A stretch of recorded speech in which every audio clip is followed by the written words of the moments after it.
สบายดีมูทุกคนคลิปนี้ก็เป็นคลิปที่2แล้วที่เราจะมาแนะนำเกี่ยวกับเว็บไซต์แลกเปลี่ยน .esc.ds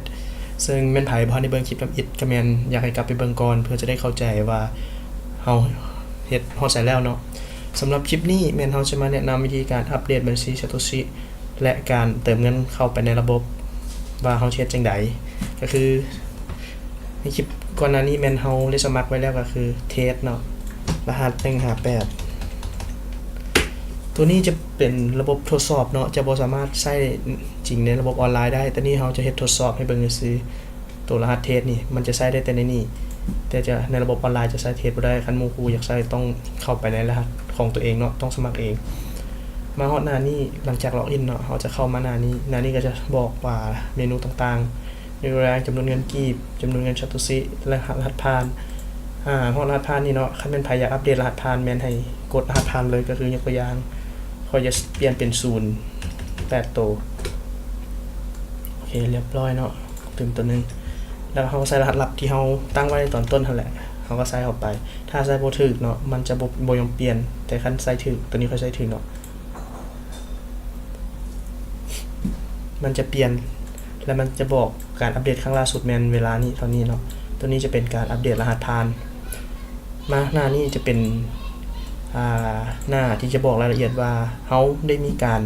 ประกาศซื้อหรือประกาศขายอีหยังแน่เนาะในมันจะมาโซในหน้านี้ส่วนหน้านี้จะแม่นตัวรายการที่ดำเนินการสำเร็จเรียบร้อยแล้วของการประกาศซื้อและประกาศขายตัวนี้จะเป็นหน้าดีเทลหลังจากที่เขาล็อกอินเข้ามาเนาะส่วนตัวนี้ก็จะเป็นจำนวนอัตราแลกเปลี่ยนในปัจจุบันเนาะก็คือ1 Bitcoin จะมีมูลค่า38ล้าน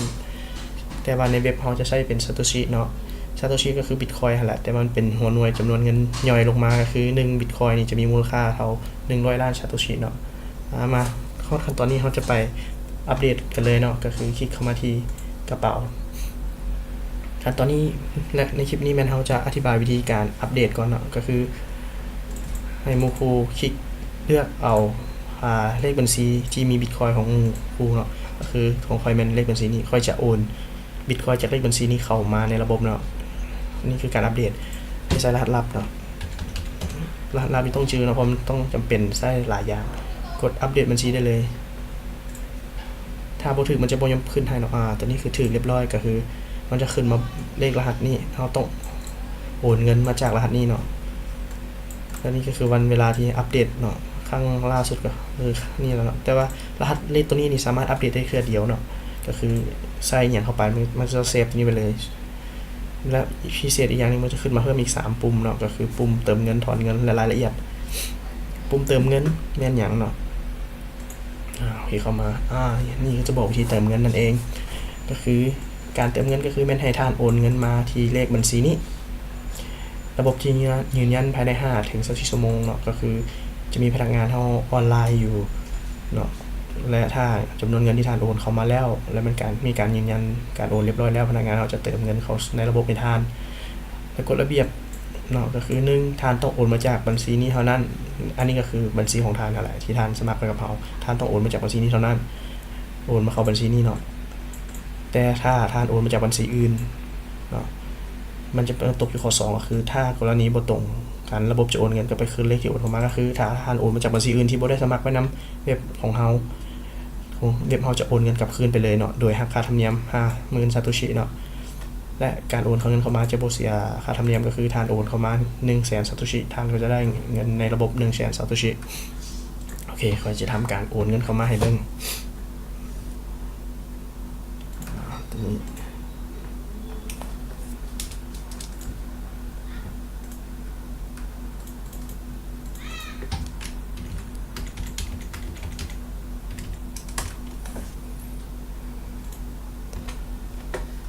คือที่เห็นนะตอนนี้เงินค่อยมี0 Satoshi และค่อยได้โอนเงินเข้ามาก็คือ1ล้าน Satoshi แต่ค่อยกำลังโอนเข้ามาเนาะกำลังท่าระบบการยืนยัน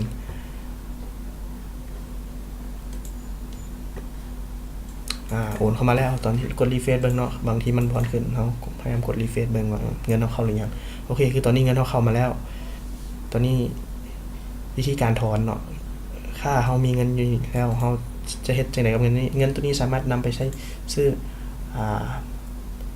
บัตรเติมเงินเนาะ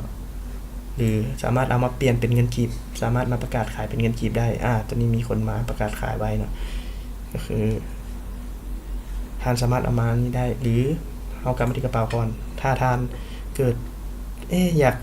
โอนซาโตชิออกถอนเงินออกไปที่ไหนก็คือกดเข้ามาที่ถอนเลยเนาะระบบถอนก็จะมีหน้าตาแบบนี้ก็คือท่านได้กรอกจำนวนเงินท่านที่ท่านต้องการถอนเข้าไปต้องหลายกว่า0เนาะก็คือ1ซาโตชิขึ้นไปเท่าไหร่แล้วก็ใส่รหัสลับใส่ตรงบนนี้แล้วกดถอนได้เลยแล้วค่อยจะถอนออก500,000 ซาโตชิการมาเบิ่งกฎระเบียบของการถอนก่อนเนาะก็คือ1เงินที่เฮาถอนเข้าไปนี่มันจะโอนไปเลขบัญชีนี้ให้เฮาอย่างเดียวเลยเนาะก็คือเลขบัญชีที่เฮาสมัครไว้นี่แหละก็คือเลขที่โอนเงินเข้ามาก็โอนออกแต่เลขบัญชีนี้เท่านั้นจะบ่โอนออกไปบัญชีอื่นเด็ดขาดเนาะข้อ2ก็คือถ้าเลขบัญชีบ่ถูกต้องระบบจะทำการยกเลิกการถอนก็คือถ้าเกิดตัวเลขโอนเงินเข้ากับตัวเลขโอนออกบ่ตรงกันมันจะยกเลิกการถอนเลยเนาะก็คือมันจะเป็นไปบ่ได้เนาะกรณีนี้แน่นอนจังได๋ก็คือต้องตรงกันอยู่แล้วเนาะ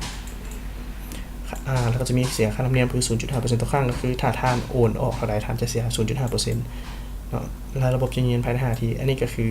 ถ้าเฮา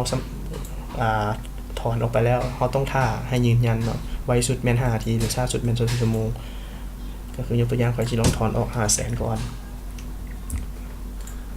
รหัสลับของเฮาเนาะสำคัญแม่นรหัสลับต้องจื้อถ้าบ่จื้อรหัสลับไม่เฮ็ดจังได๋ก็คือให้ออกไปหน้าลืมรหัสผ่านแล้วก็ใส่อีเมลเนาะแล้วก็กดส่งไปเลยกดขอรหัสผ่านใหม่ในอีเมลนั้นจะมีทั้งรหัสผ่านรหัสลับแล้วก็เลขประจำตัวผู้ใช้งานเนาะ user หั่นแหละเลข user ท่านจะได้รหัสลับในหั่นเลยฉะนั้นท่านต้องเป็นเจ้าของอีเมลเนาะอีเมลนั่นก็สำคัญอีหลีกดถอนเลยอันนี้ตัวนี้ Google มันจะแจ้งบอกว่าให้เซฟรหัสผ่านเฮาคือกด never ไปเลยนะคือบ่ต้องเซฟไปเลยเพราะว่าเฮาชื่อรหัสอยู่แล้วถอนเงินไปเลขบัญชีนี่อันนี้คือรายละเอียดเวลาที่จะถอนเป็นปัจจุบันนี่แหละอันนี้เป็นวันที่มื้อนี้เนาะจำนวนเงินที่เฮาจะได้แม่นเป็นเงินเนาะ 400,000 ปลายค่อยเฮาต้อง 500,000 แต่ค่อยได้เงิน 400,000 ปลายเหตุผลเพราะหักค่าธรรมเนียม 5% 0.5% นั่นเองเนาะขอโทษหัก 0.5% เนาะหักหลายพูดได้ 5% หัก 0.5 ก็คือ 2,500 ซาโตชิกดถอนเลยนี่เนาะมันจะเด้งมาหน้านี้เลยหน้านี้แม่นอย่างคือหน้ารายละเอียดนี่แหละเนาะรายละเอียดก็จะบอกถึงจำนวนเงินที่เฮาเติมเข้ามาเบื้องฝากเนาะอันนี้จะเป็นเบื้องถอนเบื้องฝากสำเร็จแล้วส่วนเบื้องถอนก็คือกำลังรอท่าตัวนี้คือเฮาต้องรอท่าเนาะ5 ถึง 24 ชั่วโมงเพื่อให้ยืนยันเนาะเพื่อให้พนักงานเฮาโอนเงินออกไปสู่เลขบัญชีให้ท่านที่จะโชว์ถึงจำนวนเงินที่ยังเหลือในหน้านี้เนาะในซาโตชิก็บ่มีหยังหลายก็มีในส่ำนี้เนาะจะมีแค่เติมถอนแล้วก็รายละเอียดว่าเติมเมื่อใดถอนเมื่อใดตัวนี้ก็จะมีส่ำนี้